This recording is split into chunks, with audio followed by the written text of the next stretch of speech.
Les nuits vous paraissent longues, vous ressentez de la frustration, du stress, du mal à dormir, vous êtes à bout. Détendez-vous.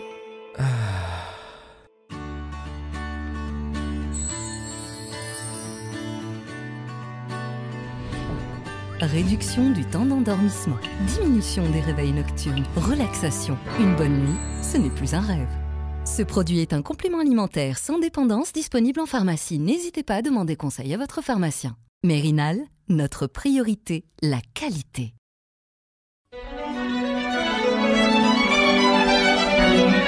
Pour bien s'entendre, il faut bien s'écouter. Rendez-vous sur M, la petite radio du Grand Maghreb.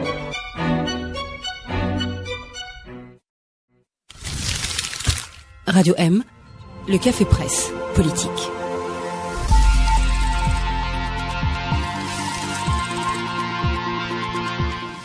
Bonjour et non bonsoir, bienvenue au CPP, le café presse politique de Radio M. Nous sommes en direct exceptionnellement, on se retrouve un samedi et nous avons aussi une présence exceptionnelle aujourd'hui, c'est celle de Saïd Jafar. Bonjour Saïd. Bonjour. Ça fait très longtemps qu'on vous a pas vu, j'espère que votre retour est concret cette fois-ci au café presse politique. Merci d'être venu. Bonjour Ihsan Qadi. Bonjour. Et bonjour Ammar Ingrachen. Bonjour.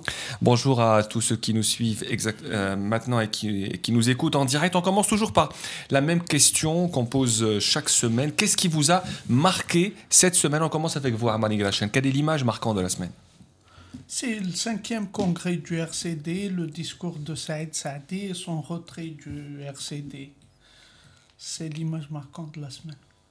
Saïd Jafar, qu'est-ce qui vous a marqué cette semaine? La démission de Saïd Saadi, non? Non. Oui, elle peut supposer. C'est assez. Je pense que c'est assez inhabituel. En général, on quitte le parti, on quitte les directions en disant qu'on reste militant. Donc, en général, quand on annonce ce genre de choses, c'est peut-être pour être candidat à la présidence, mais c'est une supposition. Hein, voilà. Et votre alors moi, j'ai vu ce matin le début des Jeux en Corée. C'était mon image. C'était assez impressionnant. La première course, c'est le skiathlon, c'est ça. C'était assez impressionnant, gagné par une Norvégienne. C'était assez remarquable. C'est très beau. Ah, yes, alors je suis sauvé. Je pensais qu'il m'avait. Non, vous, c'est votre image, c'est plutôt voilà, les deux Corées. Je vais te laisser sur les deux Corées. J'ai vu en direct la cérémonie d'ouverture. Voilà. Et de voir les deux Corées dans la même délégation, ça m'a ému incroyablement parce que ça fait 2 mois encore, on était au bord de la guerre. Et comme moi qui suis très accro au sport, des fois je me dis pourquoi je suis aussi accro au sport. Et quand je vois cette image-là, je me dis le sport c'est magnifique. Mais dans la même semaine, il y a une image semblable, c'est le 60e anniversaire de Saïd Sidi Youssef. Algérie-Tunisie, quelques annonces qui ont été faites par Ouihia sur une zone de libre-échange entre les deux pays. J'ai envie de dire, que de temps perdu. Que de temps perdu. Cette frontière-là, aujourd'hui, elle ne devrait plus être là, entre l'Algérie et la Tunisie. Que de temps perdu. C'est-à-dire, de mémoire de journaliste, on en parle depuis une quinzaine, une vingtaine et même une trentaine d'années, cette histoire de zone de libre-échange sur la bande frontalière, avec même depuis les années 90 et 2000, l'idée que c'est la meilleure manière de tarir le trafic sur lequel peut y avoir du terrorisme, etc.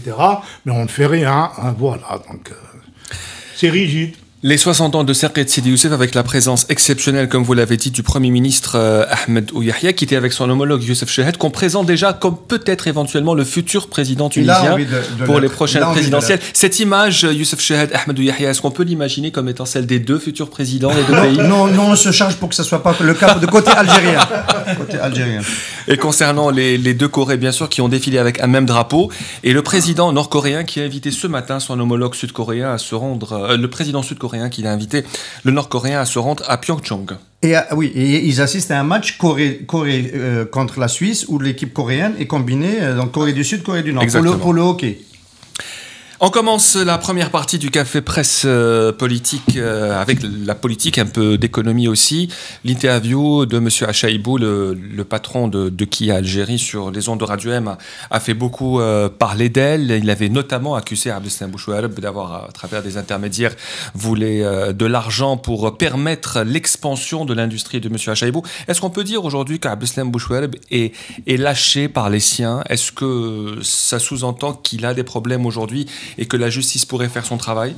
Hassan Radi, vous êtes plus informé que nous sur ce... On va le savoir rapidement. Ce qui est sûr, c'est que ce qui s'est dit à cette antenne est suffisamment grave pour, dans un pays normal, donner des suites. Il y a un grand chef d'entreprise qui a dit qu'il a reçu il a été approché par des émissaires au nom du ministre pour payer quelque chose et avoir la main levée sur ses activités. Ses activités étaient bloquées depuis 2 ans. On lui avait enlevé l'agrément pour représenter 4 marques importantes qu'il commercialisait en Algérie. LCCom avait distribué 400 000 véhicules. Il ne s'agit pas d'un petit business. Et il avait parlé d'un chiffre d'affaires sur une année, la meilleure année, 2013, de 600 millions de dollars. On voit bien l'enjeu, hein, c'est important, c'est très important.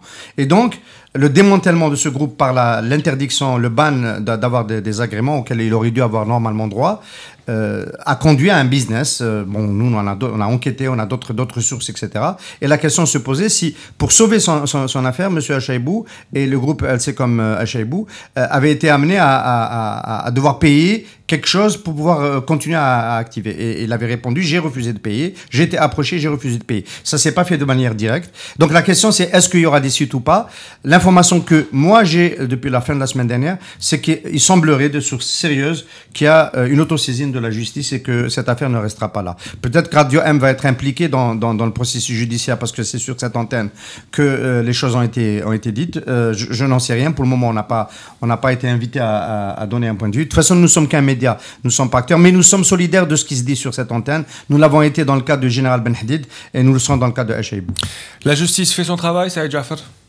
Écoutez, moi je ne sais pas ce qui va se passer, mais la règle du système, c'est que Bouchouareb ne devrait pas être réellement inquiété.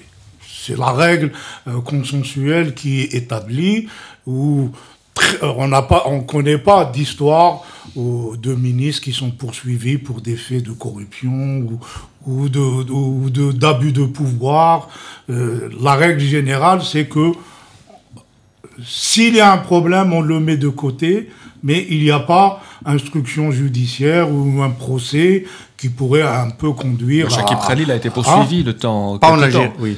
Oui, par le procureur Chakib Khalil, par le procureur d'Alger, qui a émis un mandat d'arrêt contre lui avant d'être conduit vers la porte. Tu as vu ce qui s'est passé, quand même. Oui, mais ça s'est passé quand même. Non, ça s'est passé, y compris, ça a eu des incidences, y compris sur le chef du DRS, c'est-à-dire qui a cassé en quelque sorte une règle consensuelle, c'est-à-dire quand ils sont... Le pouvoir politique, il gère son personnel par l'éjection tranquille, mais pas par le procès public. Et donc, l'exemple que tu as donné, c'est pour démontrer que c'est la règle qui doit continuer à fonctionner. Je ne sais pas si pour Bouchouareb va y avoir une exception, mais j'attends de voir. Armand Grachan?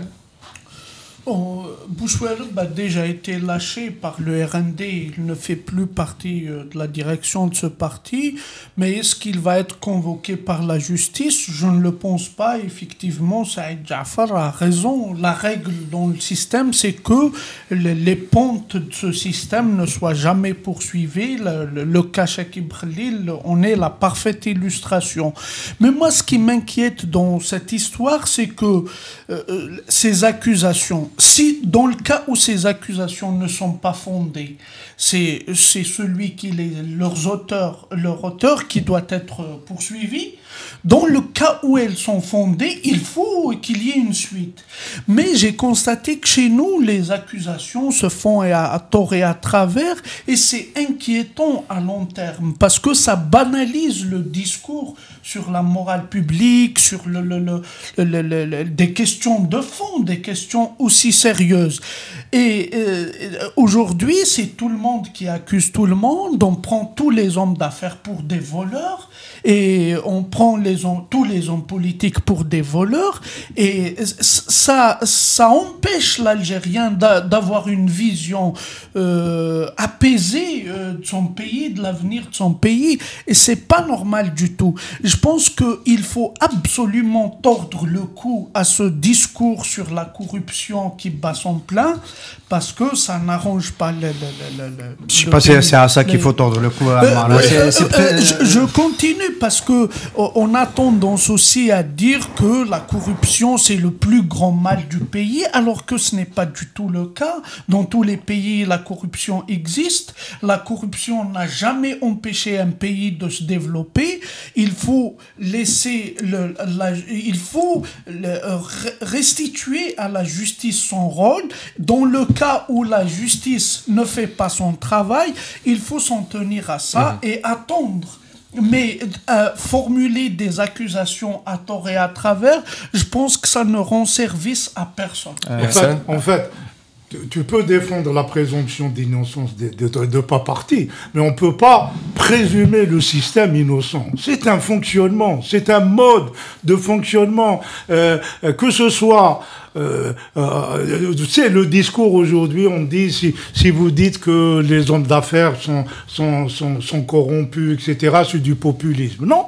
Moi, je connais des hommes d'affaires qui ont travaillé depuis longtemps, qui sont pas gros, parce qu'ils travaillent sur eux-mêmes, sur leur propre trajectoire. Ils ont un développement normal. Mais un homme d'affaires qui devient subitement avec une dimension, en Algérie, avec une dimension aussi grande, il n'est pas séparable du fonctionnement du système. C'est pour ça que, à la limite, je peux défendre la présomption d'innocence des individus, mais le système qui enfonde tout ça n'est pas innocent. Et la justice, à ce moment-là, poser la question de la justice devient vraiment superflu.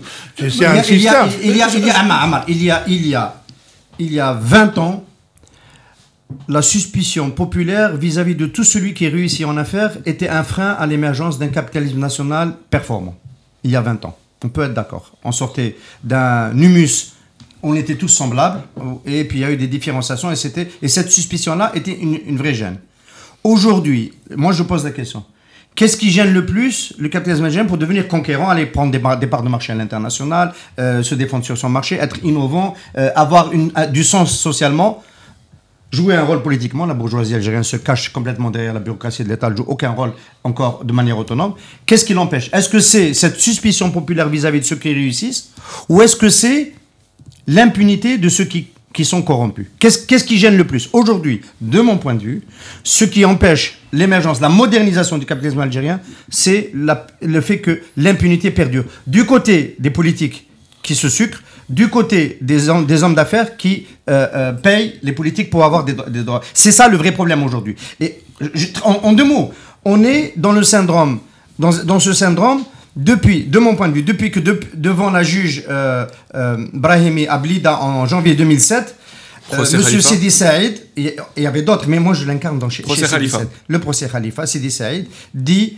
j'assume, j'ai fait un faux avec le conseil d'administration de la CNAS, j'ai transféré 12 milliards de dinars chez Khalifa qui se sont évaporés et il n'y a eu aucune suite. Il y a un gouffre de l'impunité qui s'est ouvert et qui s'est perdure jusqu'à aujourd'hui. Il faut mettre fin à l'impunité, c'est pas possible.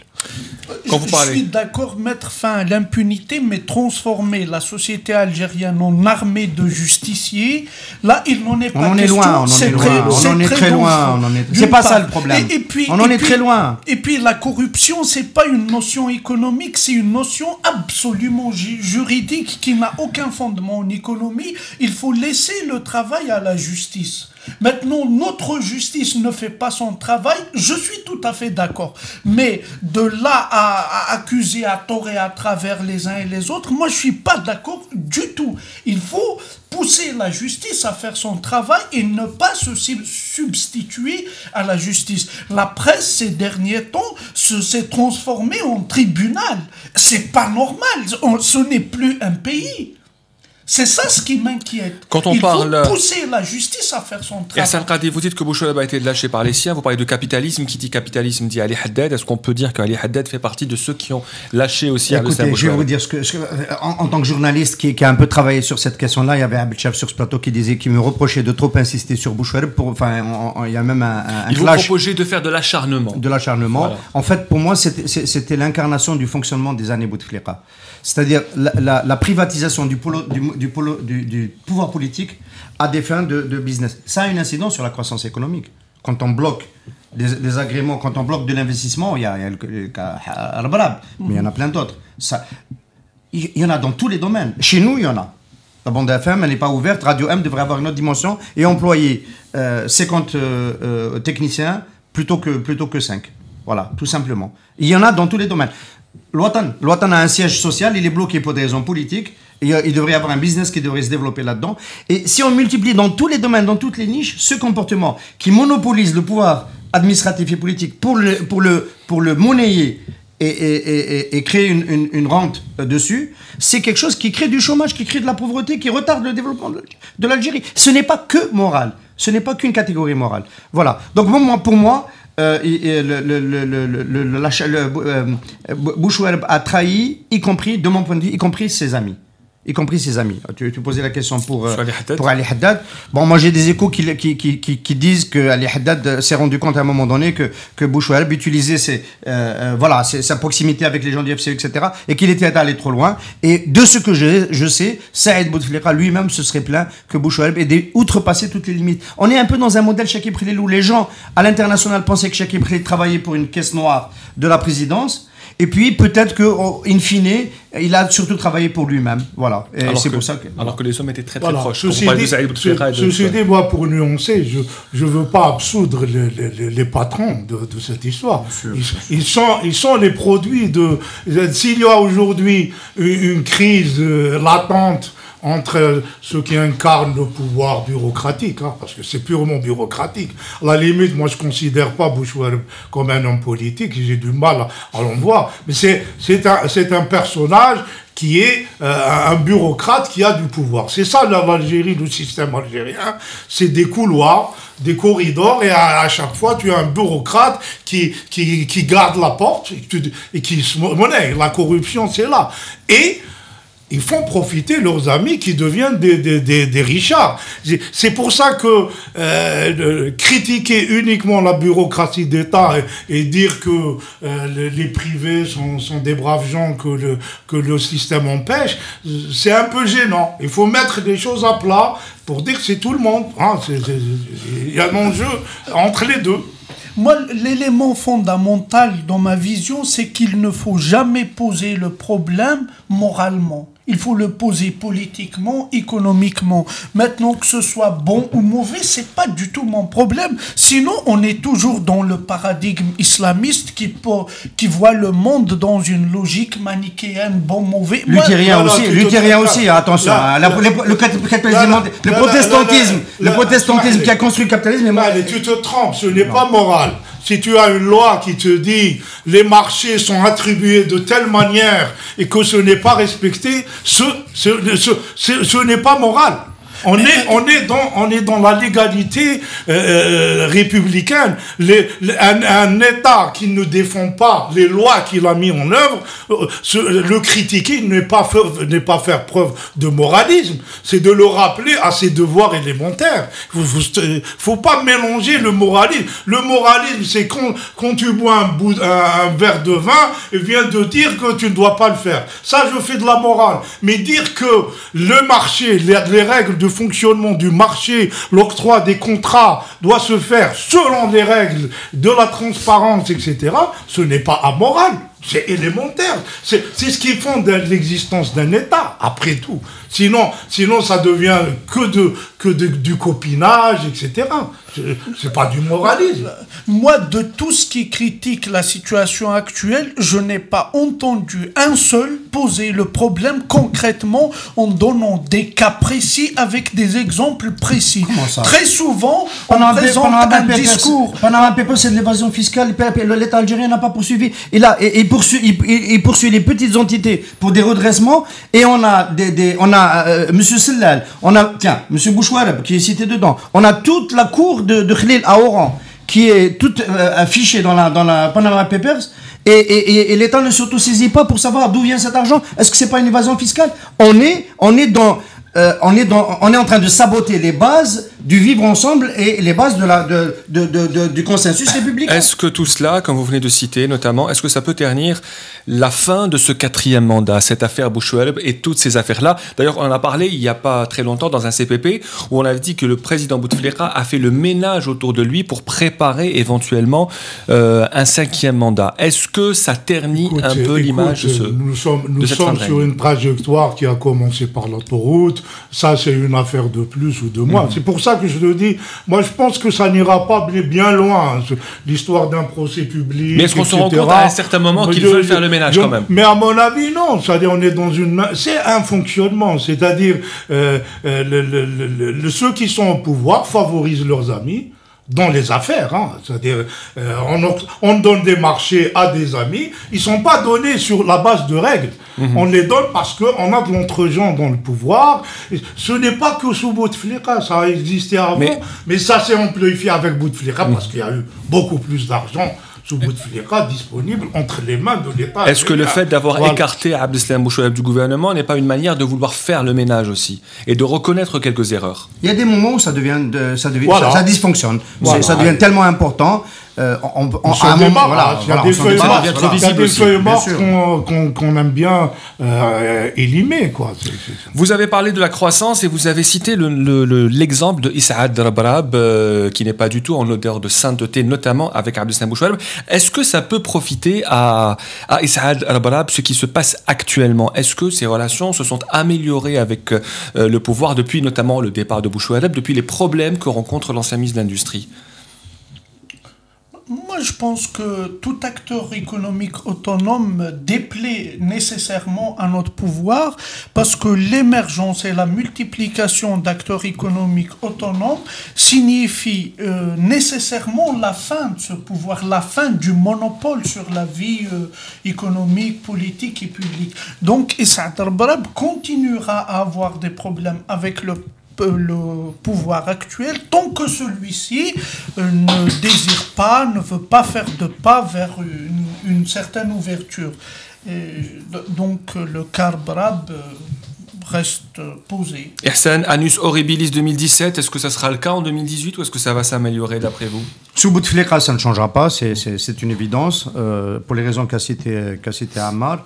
Après, bon, enfin, moi, ce papier fait un peu date, mais moi, j'avais suggéré à M. Rabrab, je ne sais pas s'il a beaucoup apprécié, de peut-être changer de démarche, parce qu'il avait une démarche profil bas en 2016-2017. C'est le conseil d'un groupe de communication, l'un des plus grands du monde, Publicis 6, qui avait pointer le fait qu'il était préférable pour Cévital d'insister sur ses succès. Et il y en a des succès. C'est le premier exportateur privé en Algérie, premier cotisant au Trésor, etc. Et de moins évoquer un peu le chaos du doing business, comme ce que faisait Issaad Rabrab pendant très longtemps. Donc il a suivi pendant quasiment 2 ans cette orientation, mais ça n'a pas amélioré, notamment avec l'affaire du traitement local de la trituration des graines oléagineuses à Bjaïa. Donc il n'a pas changé sa relation, il n'a pas amélioré sa relation avec l'administration centrale, avec le pouvoir. Et donc ma proposition, c'est peut-être de revenir à la première démarche, mais dans un registre différent, c'est-à-dire proposer une voie de capitalisme algérien un peu semblable à celui de Cévital, d'en devenir l'ambassadeur quasiment politique pour qu'on change. Voilà. Il y a ceux qui vivent de la commande d'État directement, en style Haddad et d'autres. Et puis il y a ceux qui ont essayé de construire ce que tu appelles devenir des acteurs relativement indépendants. On sait que quand ils sont nés, ils n'étaient pas indépendants. Pour éviter la... Saïd va vouloir me le rappeler, mais ils étaient aussi liés à la commande d'État. Ils ont une histoire. Voilà, ils ont une histoire. Mais aujourd'hui, cette voie-là mérite d'être défendue politiquement. Ça aurait été aussi intéressant que ces acteurs-là acceptent de faire l'histoire économique de leur propre existence. Et ça aiderait éventuellement, ça aiderait beaucoup, hein, dire voilà comment on est né, c'est parce qu'on a des relations, de l'entre-gens, etc., et qu'il faut que ça s'arrête. C'est un vrai débat, c'est une question qui n'est pas subsidiaire, hein, qui est centrale à mon avis. Et le cas Brab, comment vous le voyez aujourd'hui par rapport à ce qui se passe? Je sais pas. Il y a le MEDEF qui s'est rendu à l'Arba'a, donc pour l'usine de verre à plat. Il y a cette usine exporte déjà vers l'Europe. Il y a des possibilités à mon avis, d'accroître ce flux. Et donc, voilà, enfin, même quand nous avons reçu ici M. Jean-Louis Levé, qui est le responsable de la coopération économique algéro-française, quand on essaie d'aller dans le détail de qu'est-ce que c'est la colocalisation, qu'est-ce que c'est le co-investissement, qu'est-ce que c'est le modèle qu'il propose, qui n'est pas un modèle de sous-traitance, parce que lui, il est quand même, il a une vision un peu novatrice. Il dit l'Algérie n'a pas la vocation d'être le Mexique des États-Unis, le Mexique de la France, donc d'être juste dans la sous-traitance. Entendre, il y a des donneurs d'ordre en France et il y a des exécutants en Algérie. Faisons un modèle de colocation, de co-investissement. Et quand je lui demande le détail, comment ça peut se passer, etc., les exemples qu'il cite, finalement, ça tourne autour des acquisitions et du modèle d'affaires de Cévital. Si on peut développer ce modèle d'affaires, c'est-à-dire acquisition d'actifs en France et colocalisation des investissements en Algérie, faisons-le. Il faut qu'il y ait d'autres acteurs, il faut qu'il y ait beaucoup de Cévital qui émergent en Algérie. Sous Bouteflika, c'est pas possible. On termine la première partie par le retour à la première question. Bouchouareb lâché par les siens. Si demain une information judiciaire officielle était ouverte contre l'ancien ministre de l'Industrie, est-ce qu'on pourrait dire que le changement est en cours en Algérie, que la justice fait son travail? Est-ce qu'il se passerait quelque chose ou est-ce que ce serait pour vous qu'une diversion? J'attends de voir. Il y a un homme politique français qui dit quand on veut faire du changement, on doit faire semblant de faire une révolution. Je pense qu'on peut utiliser le cas Bouchouareb, le cas Khalil, etc. comme signaux envers la population pour dire qu'on a envie d'aller vers autre chose, pour marquer ne serait-ce que symboliquement la rupture. Est-ce qu'on ira vers ça? Je ne le pense pas. Enfin, il y a d'autres signaux à faire qu'un procès. Hein. C'est-à-dire, la société attend autre chose que juste un procès de quelqu'un à la limite qui peut devenir un bouc émissaire de toutes ces années. C'est pas ça le vrai signal. Le vrai signal, c'est un changement sérieux, c'est-à-dire qu'un parlement qui est un vrai parlement, qui a de vrais pouvoirs, pas un pouvoir informel, dilué, on ne sait pas qui prend les décisions. C'est plein de choses, ce n'est pas juste un procès. Ça fait cinéma, hein, c'est pas sérieux, quoi. C'est que les choses se déroulent comme ça a été décrit, c'est-à-dire qu'il ne se passe rien du tout, qu'on reste dans la règle de l'impunité pour les pontes du système.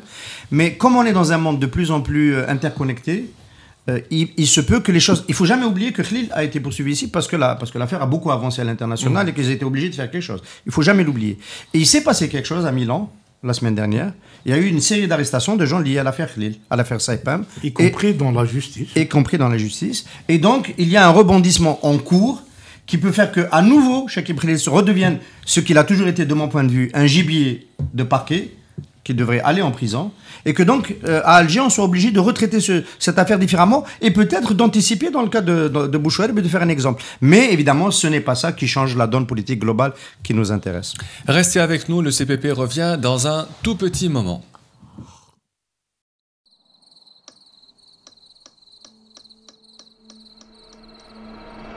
Les nuits vous paraissent longues, vous ressentez de la frustration, du stress, du mal à dormir, vous êtes à bout. Détendez-vous.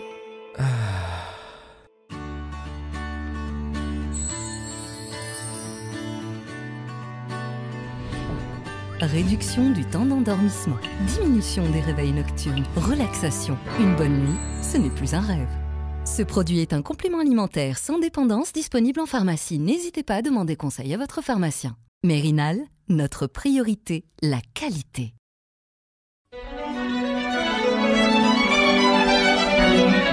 Pour bien s'entendre, il faut bien s'écouter. Rendez-vous sur M, la petite radio du Grand Maghreb.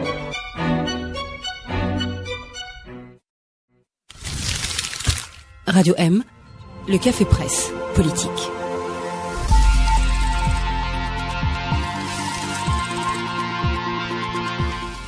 Bienvenue à tous à la deuxième partie du Café Presse Politique. Nous sommes en direct sur Radio M et nous sommes exceptionnellement samedi et non mercredi avec nos trois invités.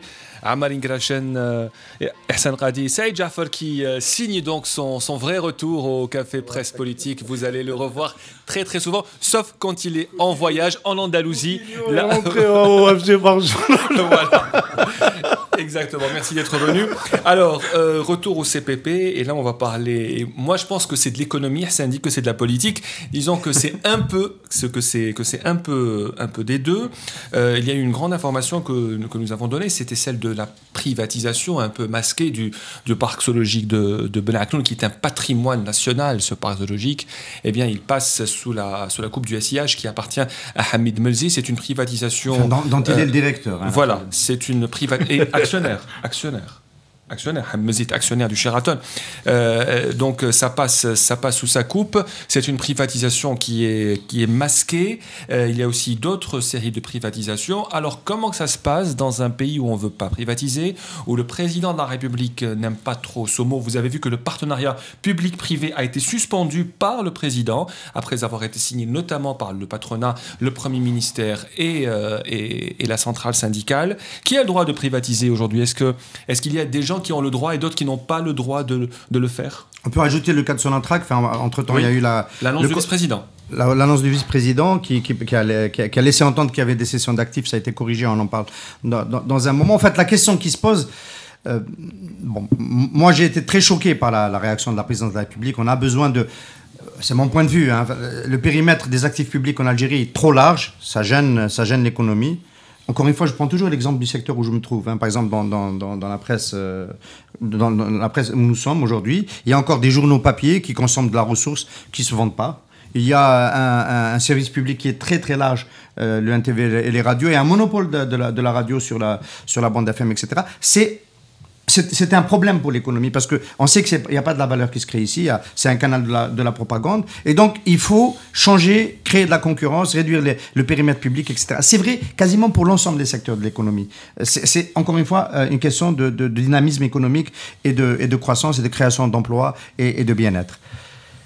J'étais choqué par la réaction du président de la République. Mais entre-temps, on se rend compte qu'il se passe des choses. Le parc zoologique, je suis très inquiet parce que ça fait longtemps qu'en tant qu'Algérois, on a envie que ça bouge, on a envie qu'il soit donné en franchise à une grande marque internationale peut-être, pour en faire un vrai lieu de convergence pour les Algériens, parce qu'il c'est un beau parc. Il y a eu cette expérience ratée de l'autre parc ici de Donia Park, qui reste en suspens d'ailleurs, mais d'apprendre que ça se fait pas à la bande. SIH, c'est un véhicule public d'investissement, hein, c'est pas une boîte privée. C'est un véhicule public qui permet de créer des équipements et de les donner en sous-traitance à des privés. C'est ce qui s'est passé avec les Sheraton. Alors aujourd'hui, il n'y a pas de transparence sur cette opération-là, et je finis rapidement, je constate qu'il y a un vrai risque de détournement de la vocation du parc zoologique. C'est-à-dire qu'aujourd'hui, on parle d'hôtel, on parle de promotion, et on parle de golf. Promotion immobilière. Voilà, j'espère que promotion immobilière, c'est pas sérieux, parce que ça casse complètement le cahier des charges de l'Espagne. Le golf, ça se prête pas du tout à cela. Pour ceux qui savent ce que c'est un golf, c'est très boisé, c'est pas possible. Et l'hôtel, on a déjà 2 hôtels dans le périmètre. Pourquoi en ajouter? On a le Moncada et le Mouflon d'Or. Donc moi, je suspecte très fortement un détournement de vocation pour sucrer des amis. Maintenant, je sens pas le souci d'aller vers le public et de lui proposer une solution pour l'avenir, pour les enfants, pour dire, voilà, il y aura plus d'attractions, plus d'animaux, mieux pris en charge, peut-être avec il y a la rumeur d'un Disneyland, là aussi, il faut l'ajouter. Oui, ça reste une rumeur. Sur un périmètre comme oui, ça. Exactement. On a parlé d'un parc d'attractions à la Disney qui a été mal interprété comme étant c'est Disneyland qui allait venir en Algérie. Votre avis sur la question, Saïd Jafar? J'ai peur de dire des généralités, mais on est vraiment dans la règle habituelle, c'est-à-dire pas de transparence. On a en réalité non seulement des entreprises qui sont privatisables dans le secret, mais on a déjà un État qui est réellement privatisé. C'est-à-dire, il n'y a pas un fonctionnement institutionnel où les choses sont mises sur la table de manière claire pour que les gens puissent avoir, y compris la possibilité de s'opposer. On est dans des situations où les choses se prennent dans la discrétion la plus totale, et aussi dans une situation de fait accompli. C'est le fonctionnement même du régime. Cette histoire de partenariat privé qui a été bloqué par Bouteflika, on est dans la politique, c'est-à-dire qui peut octroyer les moyens à des gens pour devenir des riches a le pouvoir. On est là. Il y a, pendant très longtemps durant l'histoire de l'Algérie, ceux qui sont au bas de l'échelle, par exemple, en termes de discours, sont obligés de faire dans la langue de bois. Plus on monte dans l'échelle du pouvoir, les gens parlent de manière plus brutale, plus directe, etc.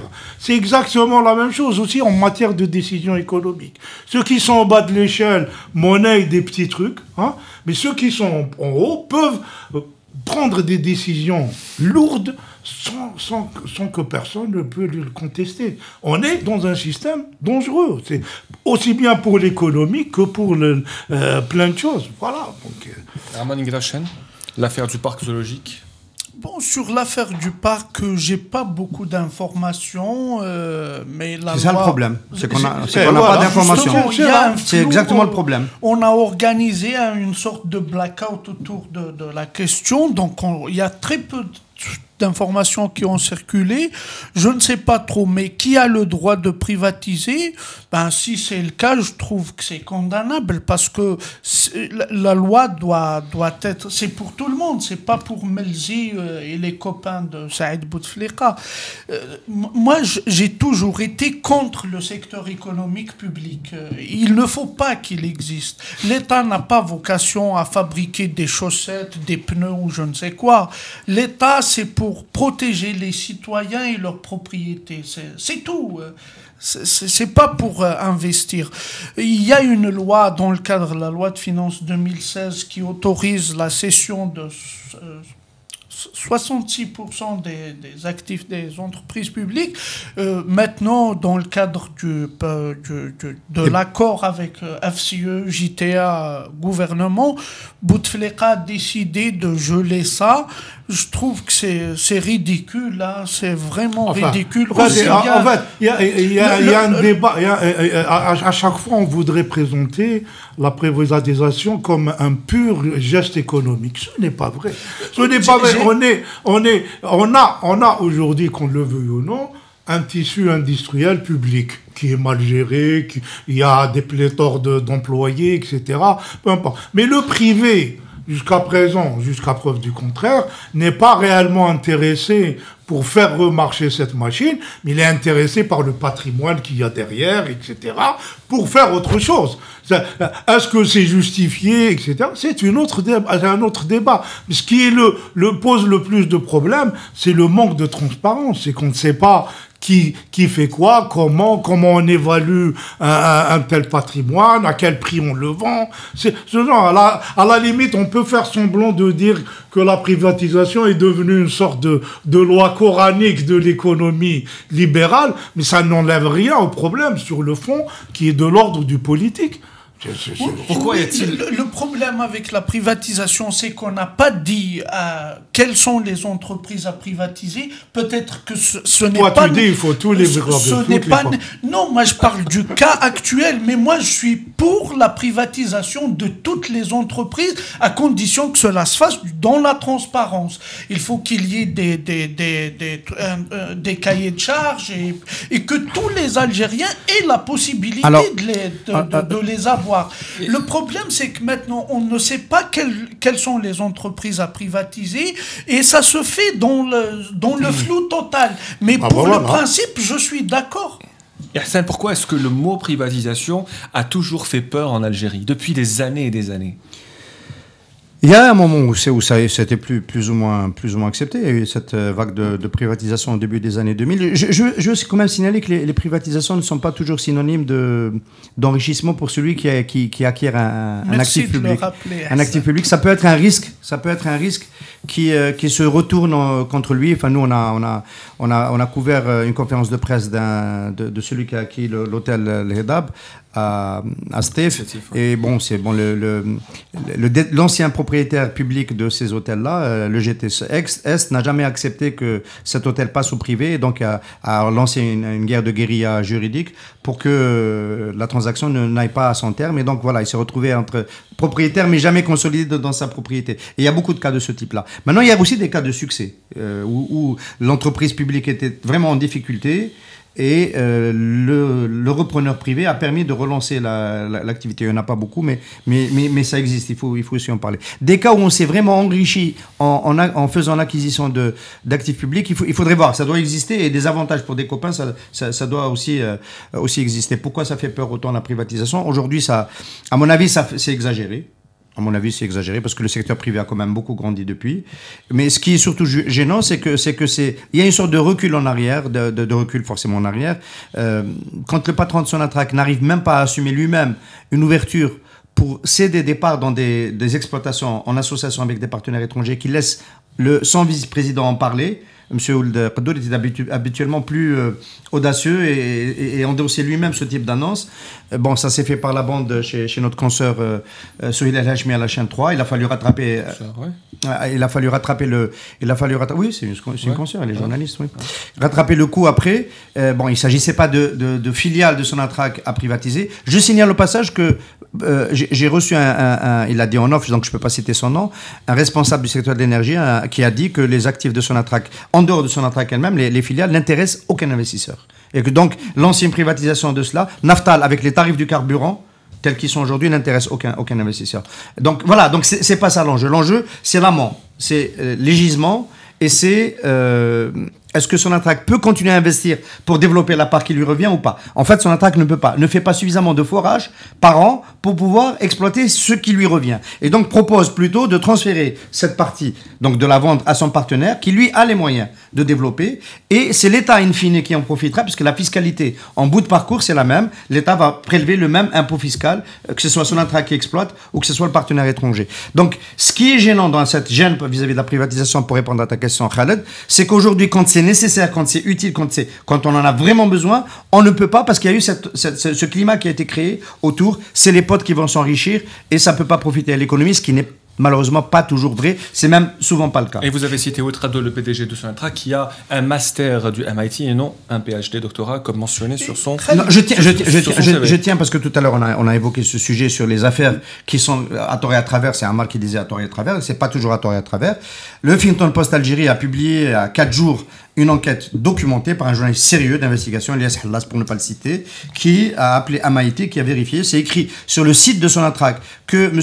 Abdelrahman j'arrive jamais avec son prénom, Abdelmoumen Ould Qaddour était détenteur d'un PhD, comme Amin Mazouzi, mais de MIT, lorsqu'il a vérifié auprès de MIT, en fait, non, il a un master, il n'a jamais eu de PhD, et on attend une réaction de Sonatrach au niveau de la communication, que PhD soit retiré et que peut-être le PDG de Sonatrach présente ses excuses. C'est très gênant d'afficher ce type d'informations quand elles ne sont pas justes.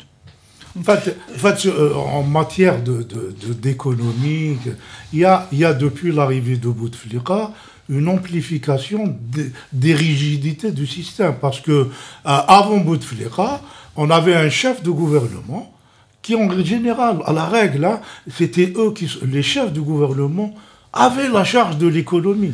Ce n'était pas la présidence. La présidence déléguée. Sérieusement, sous Chadli, ça a commencé à déléguer. La Constitution de 89 a encore accentué la chose en créant un vrai poste de chef de gouvernement qui est responsable devant l'Assemblée.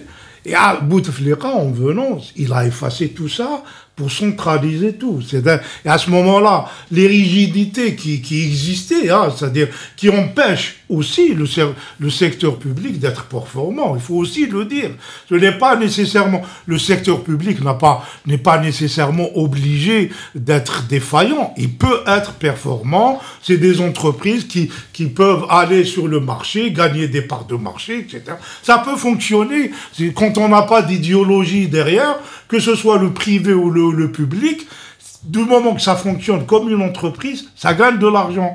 Le problème, c'est que le secteur public est soumis à des tutelles qui l'empêchent d'être géré de manière normale. C'est ça là. Et donc, les gros problèmes qui ont toujours existé sur le secteur public, on a commencé par l'autonomie des entreprises, etc., ont toujours été finalement bloqués par un pouvoir politique qui ne voulait pas se décharger de ce pouvoir qu'il a sur les entreprises. Et du coup, il les tue, hein, là aussi, il faut le dire. Et donc, on a un problème d'amplification du blocage avec la manière de gouverner de Bouteflika. Qui dit amplification dit lever la main, le coût pour lever la main devient plus cher. Je veux juste signaler qu'actuellement, on ne parle pas tout à fait de privatisation. C'est un partenariat public-privé, 66 potentiellement pour le privé et le reste c'est une privatisation. C'est une privatisation partielle. La règle, c'est que du C-contient 49, c'est pour le public, c'est ça sa règle. Quand c'est inversé, c'est une privatisation. Faut pas avoir peur des mots. Hein. Moi, je trouve le partenariat public-privé plus dangereux parce qu'un mariage entre le public et le privé, ça ne peut pas fonctionner. Parce que le public, il a sa rationalité, sa logique de fonctionnement qui n'est pas du tout économique. Le professeur Taïb Hafsi...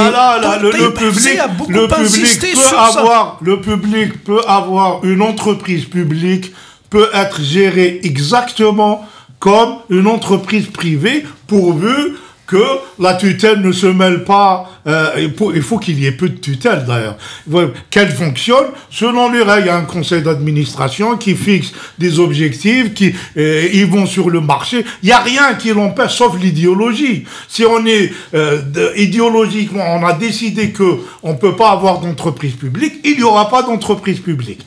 Comme l'inverse aussi, hein, si on peut idéologiquement dire que toutes les entreprises privées, c'est de l'exploitation, c'est des agents de l'étranger, il n'y aura pas. Il faut être ouvert sur cet aspect et ne pas être un peu enfermé dans des visions. Ils peuvent être gérés autrement. De toute manière, le potentiel de développement du secteur économique public est toujours limité par son caractère public. Même quand il fonctionne bien, son potentiel de développement est limité. Je connais très peu d'entreprises publiques qui fonctionnent bien et qui peuvent se développer et affronter la concurrence à l'international. À commencer par la plus grande, Sonatrach. On peut voir le modèle de management de Sonatrach, qui est l'entreprise publique la plus performante. Il est très très en retard par rapport à ce qui se fait. Il faut dire aussi que les Algériens ont beaucoup de craintes quant à la privatisation de ce qu'on appelle les fleurons de l'industrie publique. On ne sait pas. On n'a pas d'enquête. On n'a pas d'enquête. On n'a pas de sondage. On ne sait pas. Le résultat de tout ça, c'est que durant une année 2018, où je pense qu'on a atteint un peu les limites de la politique d'austérité, parce que bon, on voit un peu les effets que c'est en train de donner avec ce qui se passe sur le front social.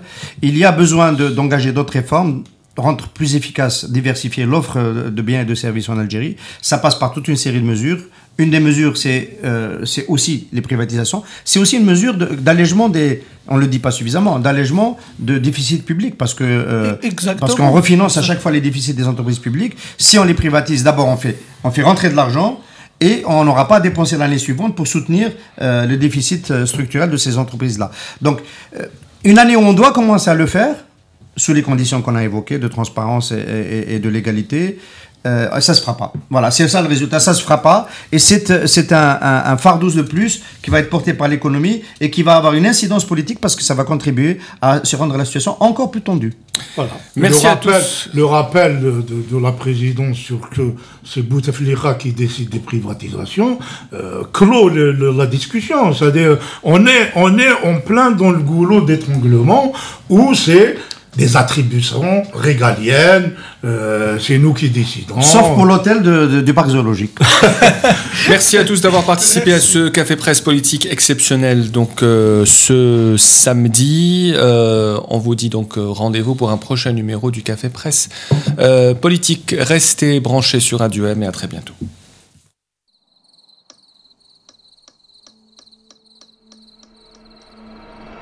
Les nuits vous paraissent longues, vous ressentez de la frustration, du stress, du mal à dormir, vous êtes à bout. Détendez-vous.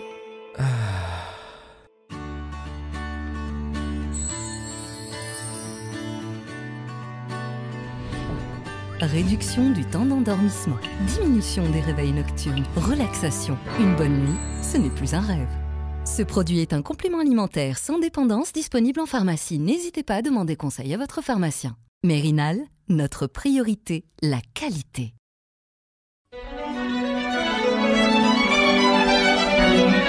Pour bien s'entendre, il faut bien s'écouter. Rendez-vous sur M, la petite radio du Grand Maghreb.